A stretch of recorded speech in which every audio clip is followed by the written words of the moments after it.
నూతన ఆంగ్ల సంవత్సర శుభాకాంక్షలు.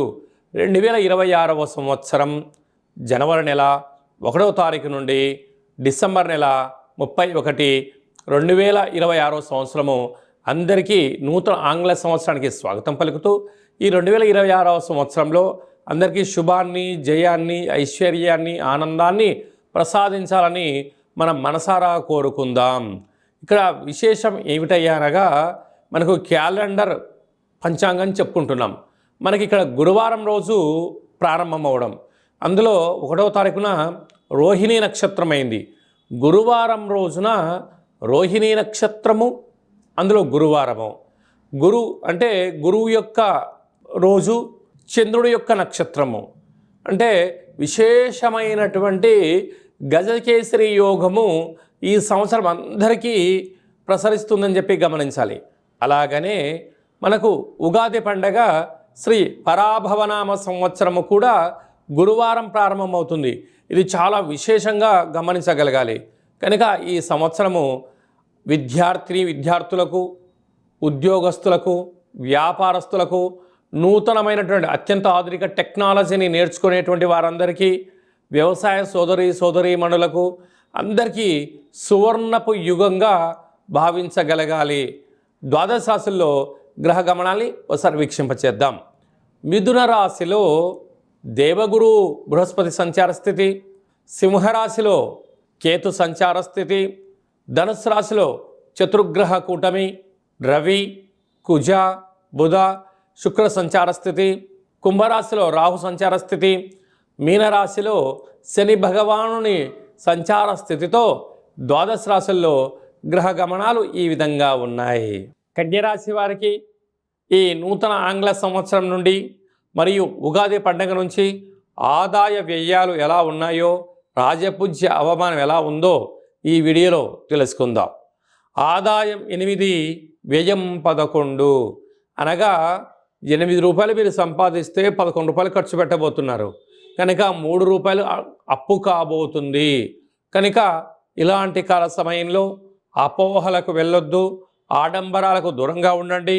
బంధువులని, మిత్రులని, స్నేహితులని, సన్నిహితులని కానీ అప్పు ఇచ్చారా, తిరిగి రాకపోగా మీకు అశాంతి, అనారోగ్యం కలిగి మానసికమైనటువంటి ఇబ్బందికి గురయ్యే పరిస్థితి చాలా అధికంగా ఉంటుంది.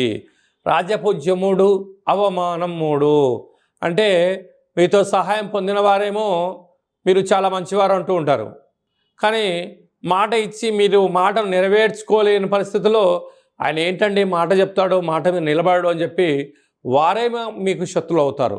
కనుక కన్యరాశి వారు ఎంత ఓపిక, పట్టుదల, సహనము, ధర్మము, ఆధ్యాత్మిక చింతన కలిగి ఉన్నప్పుడు సకలమైనటువంటి రుణ, రోగ, శత్రు సమస్యలను దూరం చేసుకునే పరిస్థితి ఉంటుంది. అదే కాకుండా ఇక్కడ 3 రూపాయలు అప్పు అవుతున్నాయి కనుక ఆడంబరాలకు వెళ్ళొద్దు. వచ్చినటువంటి ఆదాయాన్ని స్థిరాస్తులు సంపాదించే ప్రయత్నం చేయండి. కానీ బ్యాంకు వాళ్ళు లోన్లు ఇస్తున్నారు కదా, అడగగానే అప్పులు ఇస్తున్నారు కదా అని చెప్పి అప్పులు తెచ్చి ఇంకో చోట మీరు పెట్టుబడులు పెట్టారా, మీరు అప్పు తెచ్చిన చోటనేమో మీరు అప్పులు కట్టాలి.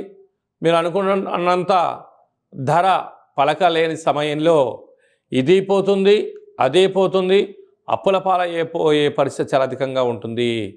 ప్రధానంగా ఆహార ఉత్పత్తులు, వస్త్ర వ్యాపారస్తులు, స్వర్ణకారిత వ్యాపారస్తులు, మార్కెటింగ్ రంగంలో ఉండబడిన వారు, ఆధ్యాత్మిక రంగంలో ఉండబడిన వారు, వ్యవసాయ సోదరీమణులు, సాఫ్ట్వేర్, హార్డ్వేర్ ఉద్యోగస్తులు ఎంతో అప్రమత్తత అవసరమని చెప్పి గుర్తుపెట్టుకోగలగాలి.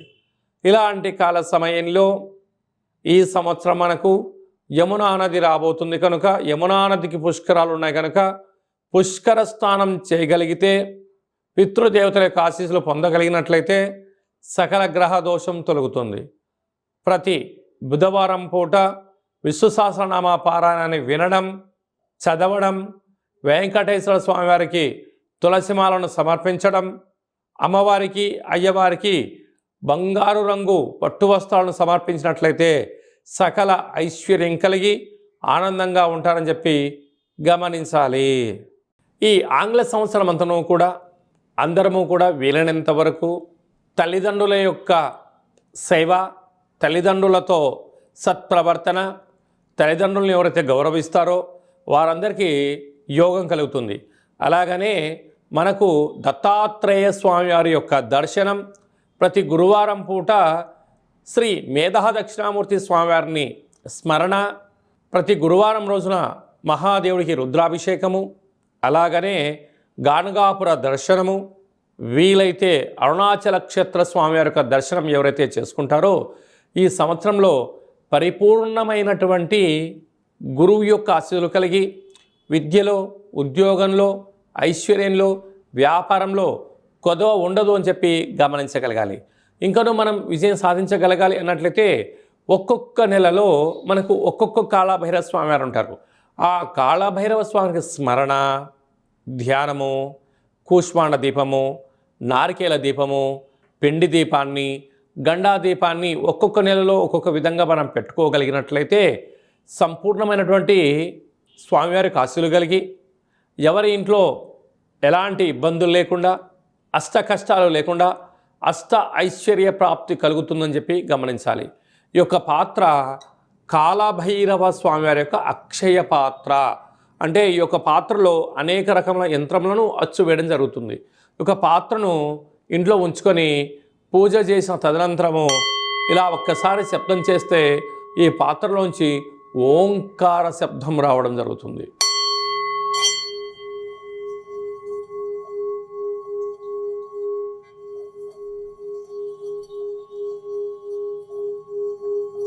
ఈ ఓంకార శబ్ద ధ్వడతం వలన మనిషి శరీరంలో ఉండబడినటువంటి చక్రాలు వికసింపచేయడం, ఆనందం కలగడం, దురదృష్టం దూరం కావడం, అదృష్టం అద్భుతమైన యోగం కలిగి మనకు అనుకున్న అన్ని పనులు విజయం సాధించడం జరుగుతుంది.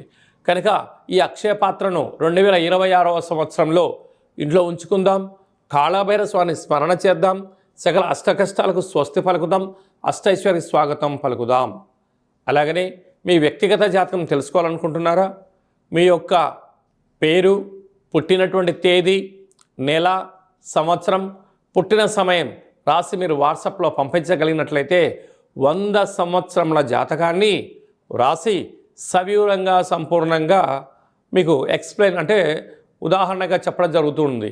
అలాగే మీరు పుట్టినప్పుడు గ్రహ గమనాలు ఎలా ఉన్నాయి, ప్రస్తుతం ఎలా ఉంటున్నాయి, రాబోయే కాలంలో ఎలా ఉంటున్నాయో తెలియజేయడం జరుగుతుంది. చాలామందికి పుట్టినటువంటి కాల సమయంలో డేటా ఆఫ్ బర్త్లో లేనటువంటి వారికి మీ పేరు యొక్క మొదటి అక్షరాన్ని అనుసరిస్తూ రాశిని తెలియచేస్తూ రాశి యొక్క స్థితిగతులను చెప్పుకుంటూ అలాగనే రమణ శాస్త్రం ద్వారా అనగా గవ్వళ ద్వారా కాళభైరవ ఉపాసన చేత భూత భవిష్యత్ వర్తమానాన్ని తెలియజేయడం జరుగుతుంది. కనుక 2026వ సంవత్సరంలో మనకు ఉగాది పండగ దగ్గర నుంచి ఆదాయము, వ్యయము, రాజపూజ్యము, అవమాన కార్యక్రమాలను ఎలా నివారించుకోవాలి, ఐశ్వర్యాన్ని ఎలా పొందుకోవాలో ముందుగానే తెలుసుకుందాం. అపాయింట్మెంట్ తీసుకొని సంప్రదించగలరు. అందరికీ ఈ 2026వ సంవత్సరంలో శుభం, జయం, లాభం, ఐశ్వర్యం కలగాలని కోరుకుంటూ ఆశీర్వచనం. శతమానం భవతు శతాయ పురుష సతేంద్రియ ఆయుష్యేవేంద్రియే ప్రతిష్టతి. నూతన ఆంగ్ల సంవత్సరాంతం ఆయురారోగ్యం ఐశ్వర్యం దేహిమే కాళభైరవాయ నమః. హరి ఓం. ఈ వీడియో మీకు నచ్చినట్టయితే లైక్ చేయండి, షేర్ చేయండి.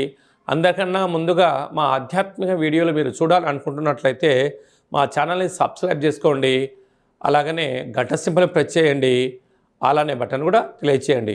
భగవద్బంధులకు, మిత్రులకు ఈ ఆధ్యాత్మిక సమాచారం చేరవేసి హిందూ ధర్మాన్ని కాపాడండి.